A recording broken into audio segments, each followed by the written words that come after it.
شعار الله الوطن الملك الأكيد على إيقاعة النشيد الوطني، لحظة لاسترجاع ذكريات النسور الخضر في مونديال الأندية واسترجاع مجموعة من المباريات العالمية التي بصم عليها النسور الخضر. والأكيد اليوم في مواجهة فريق إلتشي الإسباني كما ذكرنا، فريق الذي يلعب في الدرجة الإسبانية طبعا الدرجة الأولى، في موعد أكيد سيكون موعد مهم للنسور الخضر لإيجاد التوليفة قبل بداية البطولة. طبعا سنستمع للنشيد الوطني الإسباني.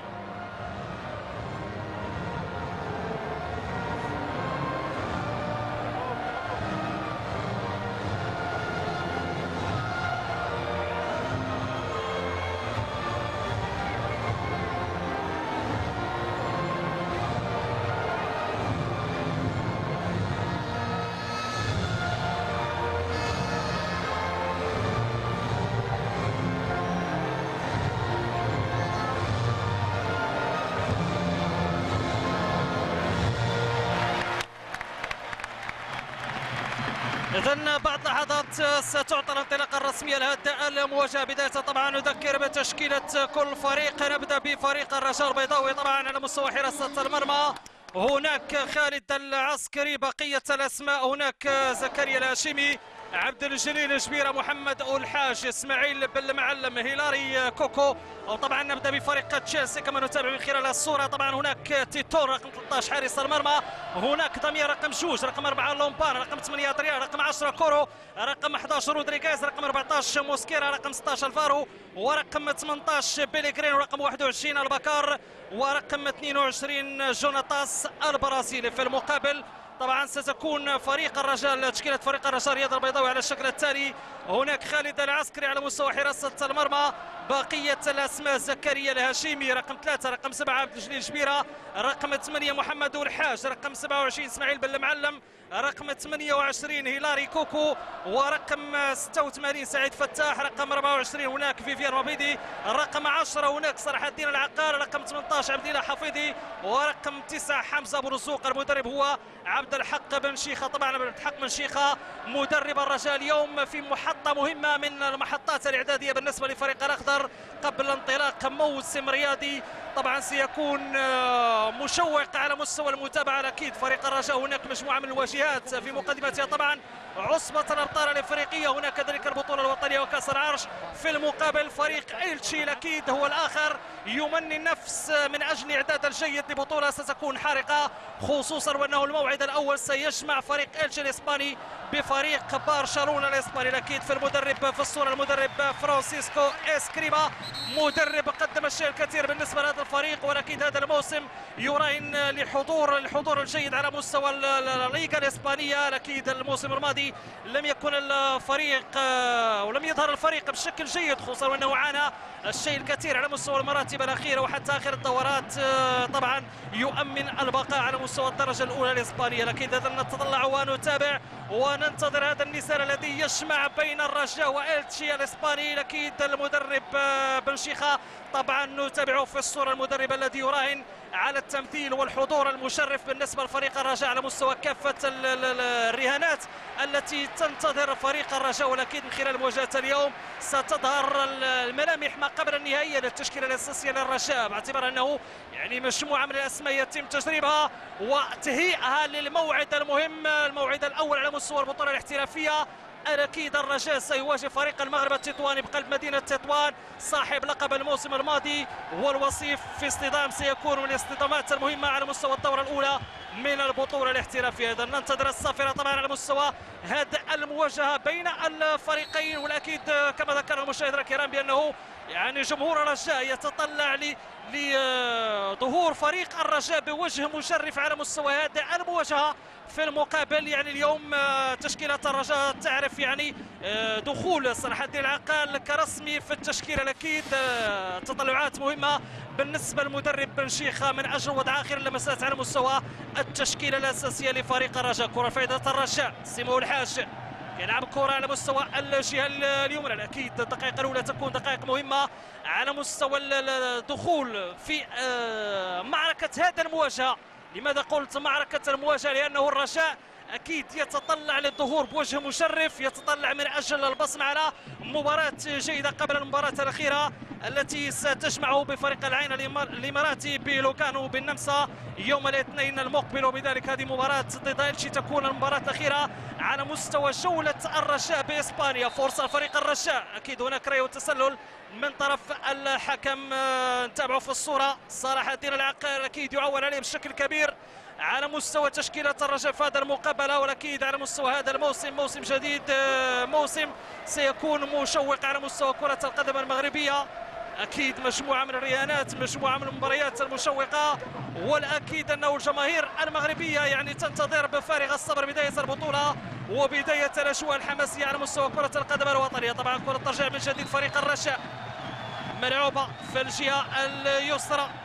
أكيد عناصر الرجاء ستحاول منذ البداية الوصول لشباك، خلافا لما تابعناه على مستوى المباراة الأخيرة، وإن كان هناك تحركات على مستوى الجولة الأولى، لكن الرجاء لم يقنع أداء ونتيجة وانهزم بهدفين دون مقابل. ولكن هذه فرصة من أجل تعويض الجماهير الرجاوية التي حضرت بشكل مكثف للديار الإسبانية لمتابعة فريق الرجاء في هذا الموعد الإعدادي المهم على مستوى جولة الرجاء العالمية. أكيد جولة يسعى من خلالها الفريق الأخضر تسويق صورة الرجاء العالمية التي كانت حاضرة بشكل مميز على مستوى مونديال الأندية الأخير. والأكيد هناك المزيد على مستوى هذا الفريق ومجموعة من الفرق الوطنية. طبعا سنعود لمجموعة من التفاصيل الصغيرة والكبيرة المتعلقة بمواجهات الأندية المغربية واستعداداتها للموسم الرياضي الجديد. أكيد الوداد، هناك الجيش، هناك كذلك المغرب التطواني، الفرق اللي اختارت أنها تستعد على مستوى المعسكرات خارج أرض الوطن. رجعوا لتفاصيل المقابلة في حدود الدقيقة الثالثة، 0 مقابل 0. كرة لفريق الرجاء بالمعلم، كيمرر الكرة للهاشمي، زكريا الهاشمي، كرة على مستوى خط الوسط، صلاح الدين العقال مرفوعة. أكيد فريق تشي الإسباني على مستوى التشكيلة الأساسية، ملاحظ أنه يعتمد على مستوى التشكيلة الأساسية لهذه المواجهة على 4 أسماء جديدة بالنسبة لهذا الفريق. هي تيتون على مستوى حراسة المرمى، هي كذلك أدريان رقم 8، وهناك موسكيرا رقم 14، بالإضافة إلى جوناتاس البرازيلي. 4 أسماء جديدة تلعب أول مواجهة رسمية بالنسبة للفريق إلشي. أكيد المدرب فرانسيسكو اسكريبر أكيد يتطلع هو الآخر لوضع آخر اللمسات قبل انطلاق موسم رياضي جديد بالنسبة لكرة القدم الإسبانية. كرة في الخلف لفائدة فريق إلشي الإسباني، مرة على مستوى وسط الميدان. أكيد هناك متابعة، هناك ترقب للدقائق الأولى كيف سيلعب كل فريق، بالرغم أنه المباراة هي مباراة ودية، مباراة إعدادية، لكن هناك في الكواليس هناك طموح، هناك رغبة من أجل تقديم منتوج كروي رائع على مستوى هذه المقابلة. كرة في الجهة اليسرى، حكم يشير خطأ لفائدة فريق إلشي. تابعوا في الصورة عميد الفريق البكار،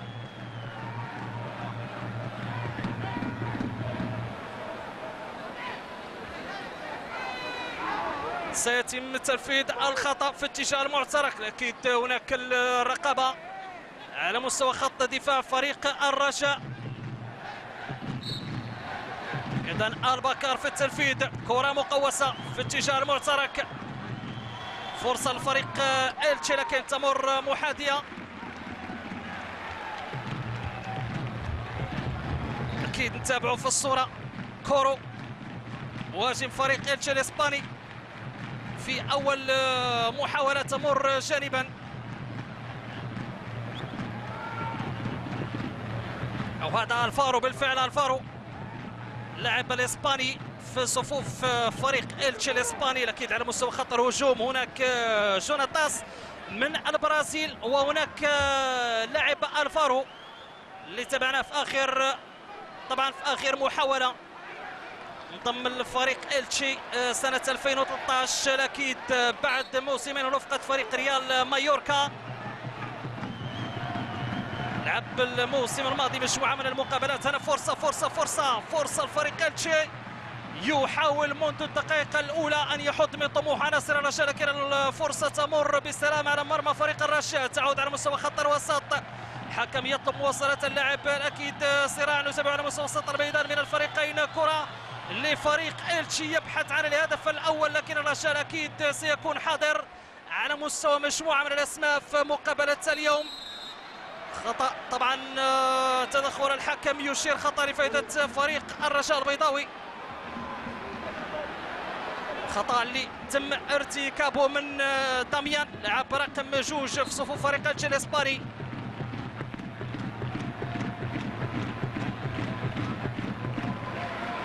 تلعب الكرة من جديد على مستوى خط الدفاع، زكريا الهاشمي، كرة أمامية فقط للمدافعين دفاع فريق إلتشي الإسباني. كيدخل بيلغرين ويبعد الكرة نحو التماس. تلعب بالنسبة لفريق الرجاء رمية جانبية، البحث عن العرضية في اتجاه المعترك، خطيرة خطيرة خطيرة خطيرة، لكن هناك المتابعة على مستوى خط الدفاع. فرصة الفريق الرجاء يضغط في هذه اللحظة من أجل تسجيل الهدف الأول، لكن التسديدة تمر بعيدة أمام التصفيقات. عبد الحق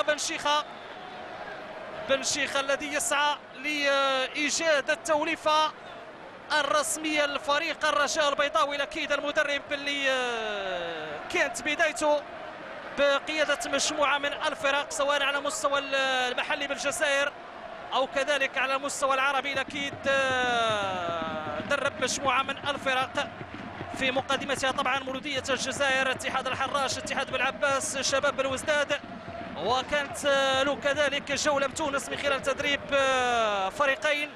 الأمر يتعلق طبعا بشباب بالوزداد أو عفوا بالترجي جرجيس والنادي الأفريقي، ثم بعد ذلك جولة بالديار القطرية وتدريب نادي أم سلطان القطري، ثم سيعود في جولة أخرى على مستوى العربي أكيد بقيادة فريق الدفاع الحسني الجديد وفاز معه بكأس العرش، والآن رفقة فريق الرجاء البيضاوي. بن شيخة أكد بأنه سيلعب رفقة الرجاء على 3 واجهات. أولى الواجهات طبعا الأمر يتعلق بعصبة الأبطال الأفريقية وكذلك البطولة الوطنية بالإضافة إلى كأس العرش. أكيد 3 واجهات مهمة ستكون بالنسبة لفريق الرجاء والمدرب بن شيخة طبعا إلى جانب قيادته المجموعة من الفرق. ما نساوش كذلك على مستوى المنتخبات تولى قيادة المنتخب الجزائري الأول، منتخب الجزائر طبعا تحت 20 سنة ومنتخب الجزائر تحت 17 سنة. طبعا حصيلة مهمة على مستوى التدريب بالنسبة لهذا المدرب، ويريد استثمار خبرته على مستوى الحضور القاري والعالمي من أجل قيادة فريق كبير اسمه فريق الرجاء. كرة الفريق إلتشي أمامية على مستوى الجهة اليمنى. تابعوا هذه الفرصة، البحث عن المراوغة، قطرة صغيرة للحفيظي طبعا من اللاعب رقم 2. الأمر يتعلق بداميان، كانت محاولة جيدة ولمسة فنية من طرف داميان.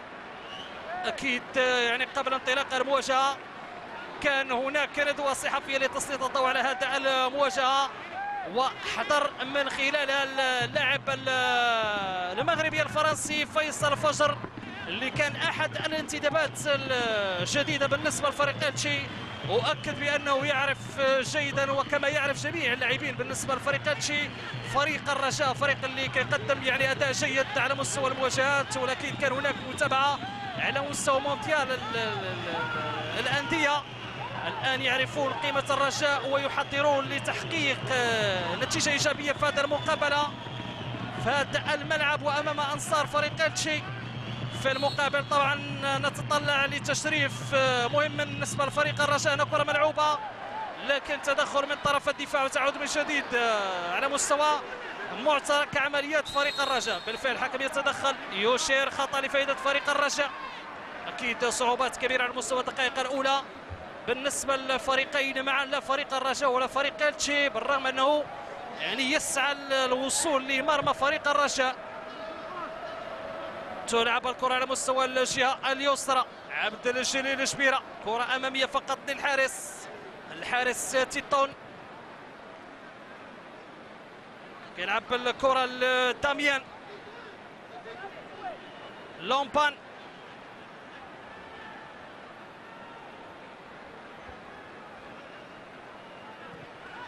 ملعوبة أمامية على مستوى خط الوسط، مقطوعة من عناصر الرجاء، تعود بشكل سريع.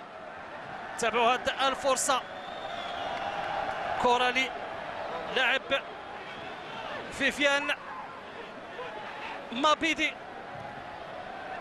ملعوبة بشكل جيد لكن بعيدة على مستوى لاعبي الرجاء. أكيد هناك بعض المحاولات الرجوية لكن لا تجد طبعا اللمسة الأخيرة في ظل إصرار كبير من أجل المحافظة على الشباك من طرف دفاع فريق إلتشي الإسباني.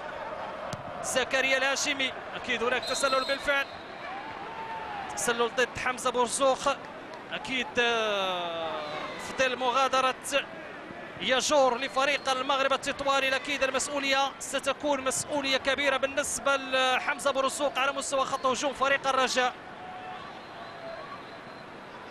كرة من جديد لفريق إلتشي، تيتون ملعوب الداميان،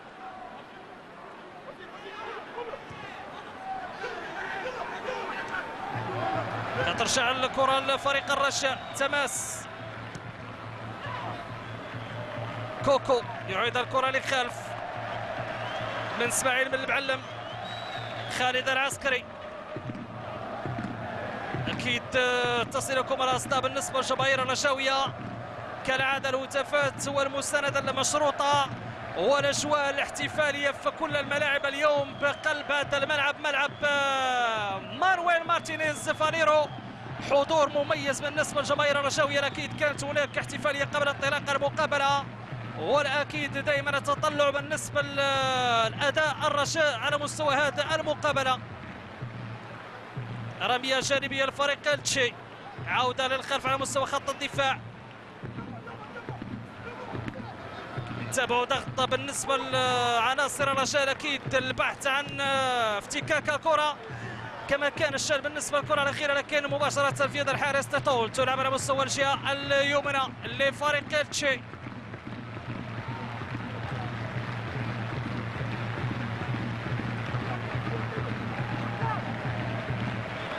ملعوب الكرة في الجهة اليسرى بشكل جيد. تابعوا هذه المحاولة لفريق إلتشي، المتابعة من طرف اللاعب بن معلم. حكم كيطلب مواصلة لاعب، ليس هناك خطأ دائما لفريق الرجاء أمامية. ترجع من جديد فريق إلتشي، عودة لخط الدفاع.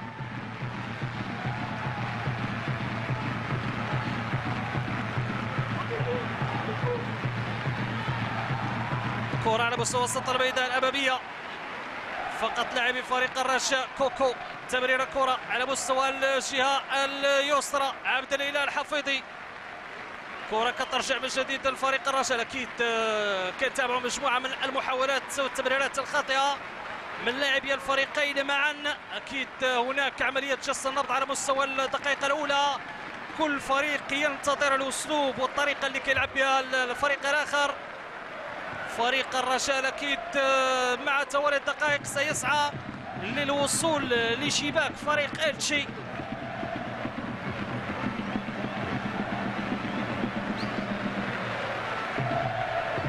من جديد كرة على مستوى خط الدفاع، داميان تصل للومبان.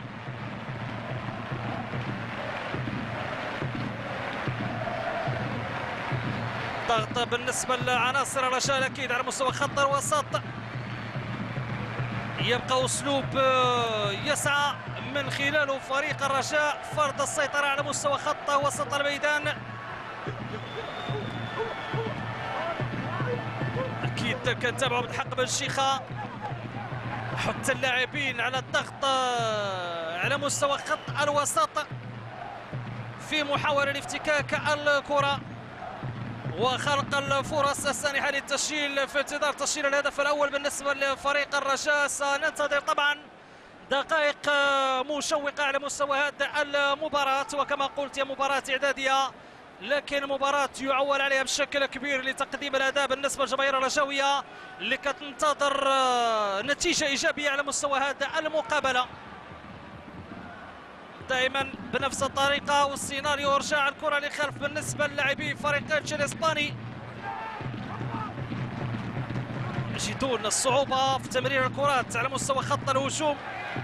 أكيد هناك المتابعة بالنسبة لعناصر الرجاء.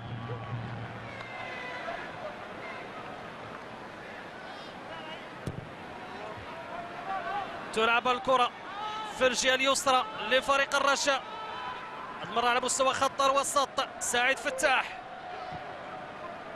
تمريرته مشات خاطئه، كترجع من جديد للفريق إلتشي.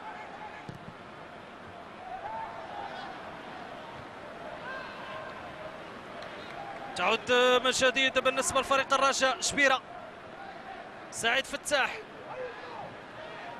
مابيدي، كرة ملعوبة لكن فقط في يد الحارس تيتون.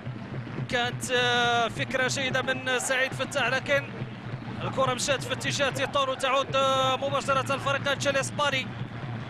إلتشي يحاول والرجاء يحاول أكيد كما ذكرت الدقائق الأولى، والشوط الأول سيكون مهم من أجل فرض السيطرة بالنسبة لكل فريق. كرة لفريق الرجاء، فيفيان مابيدي يبحث عن المراوغة، هناك في المتابعة لومبان لاعب رقم 4 مدافع فريق إلتشي الإسباني.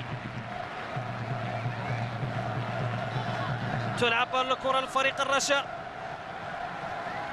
صلاح الدين العقال، تمريرة صلاح الدين العقال، فكرة جيدة، العرضية في اتجاه المعترك لكن فقط اللاعبين ديال فريق إلتشي. يعني الآن بدينا كنشوفوا تحركات بالنسبة لفريق الرجاء، أكيد تحركات مهمة على مستوى الفريق الأخضر في الجولة الأولى. خالد العسكري،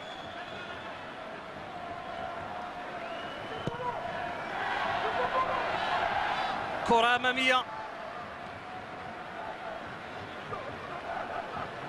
تمر على مستوى وسط الميدان لفريق إلتشي الإسباني، تعود للخلف من موسكيرا، لومبان،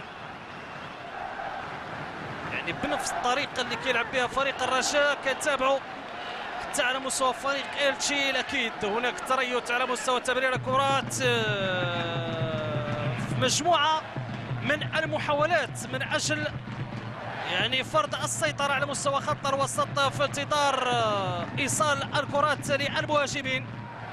عبد الجليل شبيرة لاعب السابق لفريق الكوكب مراكشي في تجربة جديدة رفقة فريق الرجاء البيضاوي. أكيد المنافسة ستكون منافسة شرسة بين مجموعة من اللاعبين على مستوى التشكيلة الأساسية للرجاء. أكيد بن شيخة يعني في آخر اللمسات الإعدادية سنتعرف ويتعرف الجمهور الرجاوي على التشكيلة الأساسية في أول موعد كما ذكرنا سيكون ضد فريق المغرب التطواني. الجولة الأولى من البطولة الاحترافية في سنة ستكون من السنوات أو من المواسم المشوقة على مستوى البطولة الاحترافية. كرة أمامية فقط التيتون، 19 دقيقة 0 مقابل 0.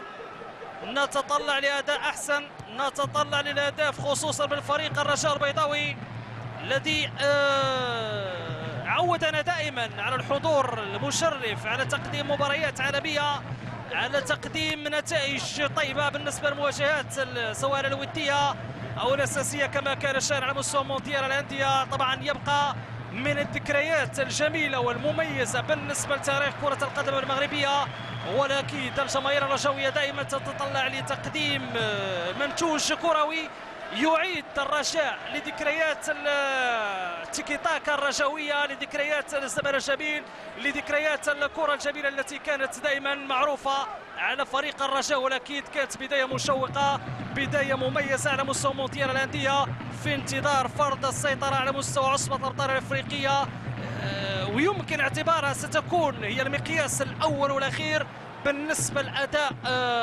فريق الرجاء البيضاوي. أكيد كنا دائما نتطلع للتشريف مهم لكرة القدم المغربية على مستوى المسابقات القارية.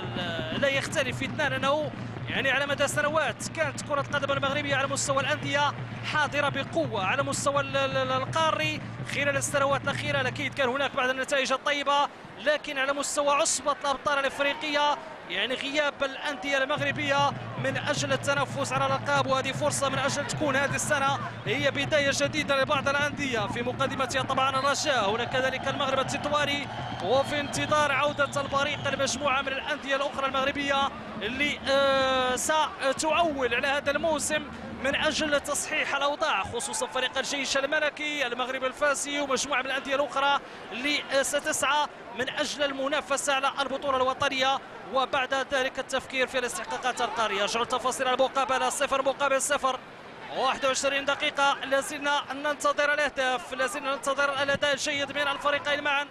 أكيد هناك بعض المناورات لكن دون جدوى على مستوى الفاعلية الهجومية من كل طرف، لا من فريق الرجاء ولا من فريق الجيش الإسباني.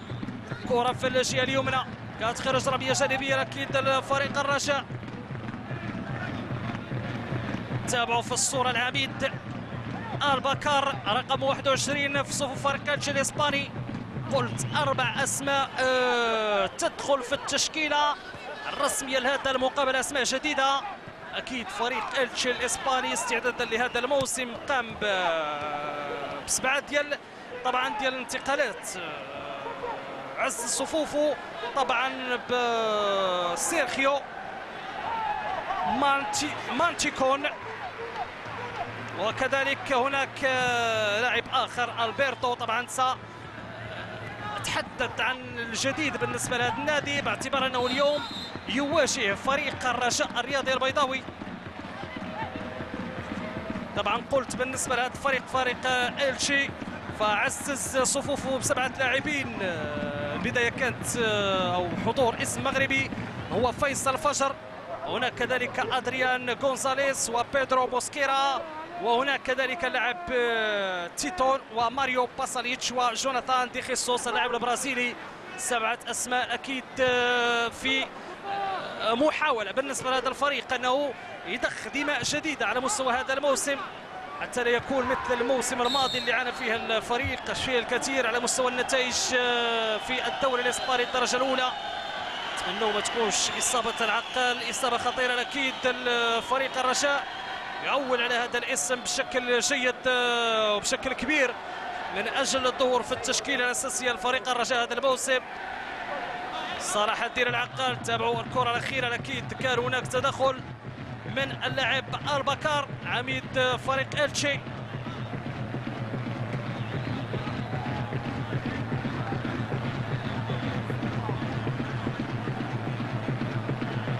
في الصورة عبد الحق بن شيخة يواصل التعليمات، لا يريد أن ينهزم فريق الرجاء في هذه المقابلة كما هو الشأن بالنسبة لكل الجماهير الرجاوية.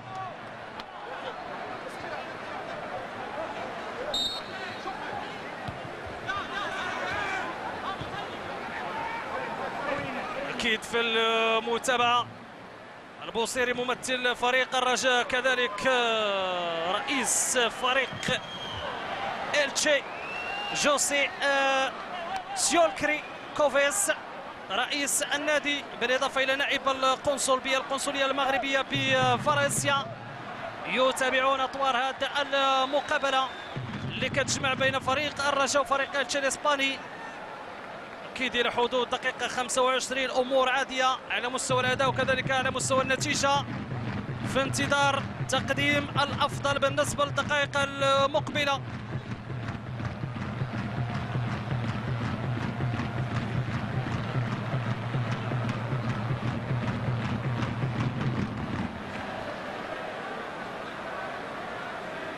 إصابة الفارو من صفوف فريق إلتشي الإسباني بعد الكرة الأخيرة لألحاج.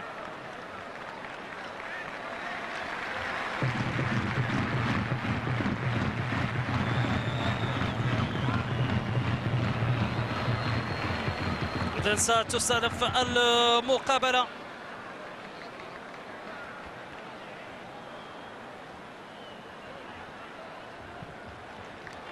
كرة الفريق الرجاء خالد العسكري،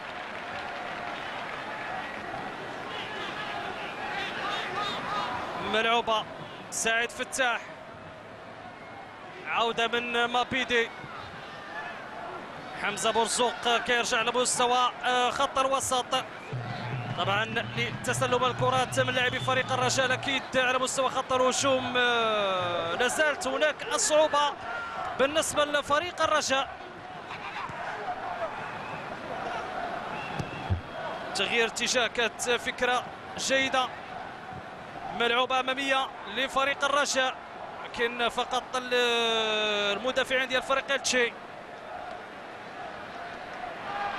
تفتك الكرة، تابعوا هذه المحاولة على مستوى الجهة اليمنى.